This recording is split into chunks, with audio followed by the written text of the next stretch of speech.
Assalamualaikum warahmatullahi wabarakatuh. Izin memperkenalkan diri, nama saya Fikri Ibnu Mubarok, NPM 22560210005. Fakultas Ilmu Sosial dan Ilmu Politik, jurusan Ilmu Pemerintahan. Di sini saya akan berbagi cerita tentang PPKMB di Universitas Lampung pada tahun 2022. Hari pertama PPKMB. Sini ada 4 materi. Yang pertama tentang peran kepolisian Republik Indonesia dalam mengatasi kejahatan digital. Contoh pelanggaran hukum di dunia maya, pornografi, pelanggaran hak cipta, penipuan online, pencemaran nama baik, penipuan kartu kredit, ilegal akses, judi online.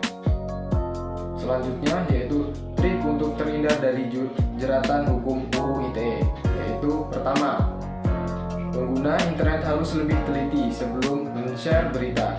Yang kedua, mengecek kembali jika ingin bertransaksi di internet. Yang ketiga, tulisan yang dibuat harus dengan fakta yang ada.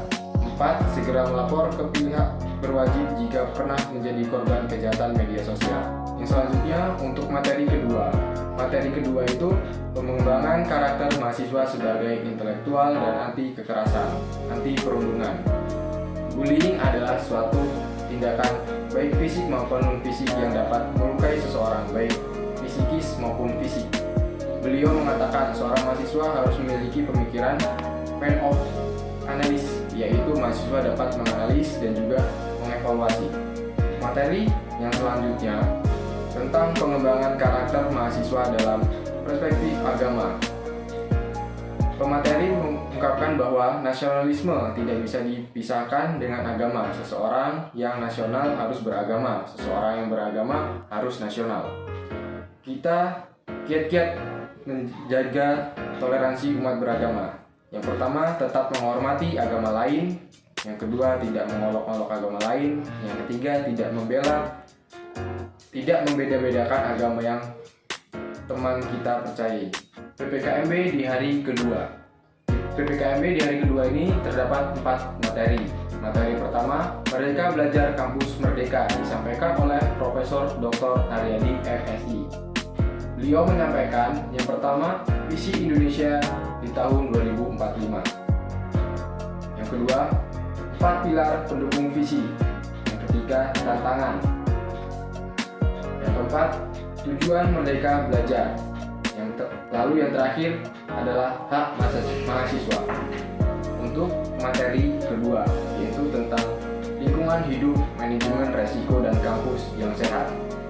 Upaya dalam pengelolaan lingkungan hidup menjaga kelestarian bumi. Lalu ada upaya UNILA dalam menciptakan lingkungan kampus yang sehat. Lalu materi ketiga, yaitu tentang etika dan norma kehidupan kampus, yang disampaikan oleh Profesor Dr. Yulianto, MSI. Beliau menyampaikan tentang karakteristik yang harus dimiliki mahasiswa ideal. Yang pertama, rajin belajar. Yang kedua, memiliki orientasi yang jelas. Yang ketiga, manfaat bagi orang lain. Yang keempat, bisa menyelesaikan diri. Yang kelima, peduli terhadap lingkungan. Yang keenam, kreatif. Yang ketujuh, inovatif. Yang ke-8, disiplin. Yang ke-9, memiliki cita-cita yang tinggi. Dan yang ke-10, rendah hati. Materi keempat, perguruan tinggi di era 4.0 dan kehidupan kampus di masa pandemi. Era revolusi industri 4.0 ini menjadi tantangan buat kita, harus punya inovasi yang tinggi dan menghadapi era ketidakpastian seperti saat ini. Bukan hanya kita mahasiswa Indonesia, melainkan mahasiswa luar negeri pun sama. Selanjutnya, PPKMB hari ketiga. Di hari ketiga ini terdapat beberapa materi. Materi pertama, pembelajaran di perguruan tinggi di era 4.0 dan plagiarisme. Yang pertama, tentang pendekatan di tingkat mahasiswa. Yang kedua, penjelasan tentang sistem hybrid. Yang ketiga, harapan untuk para mahasiswa. Materi selanjutnya, sistem perkuliahan dan pembimbing akademik. Terdapat beberapa penjelasan. Yang pertama, pembahasan bidang akademik. Yang kedua, pembahasan garis besar tentang lembaga, program, kemahasiswaan, dan pembelajaran. Yang ketiga, penjelasan tentang penyelenggaraan pendidikan, satuan kredit semester SKS, dan kartu rencana studi KRS.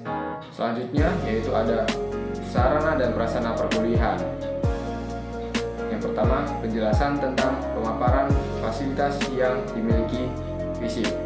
Yang kedua, beberapa budaya yang harus diterapkan mahasiswa FISIP.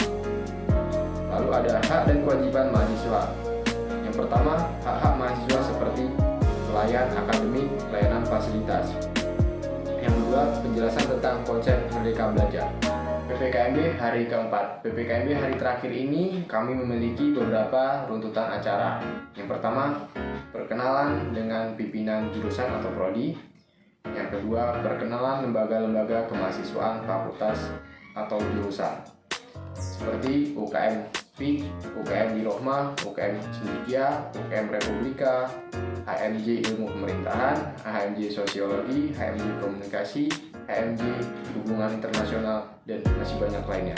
Sekian dari saya. Bila ada salah penulisan dan salah kata, saya mohon maaf. Saya akhiri. Wassalamualaikum warahmatullahi wabarakatuh. Hidup mahasiswa!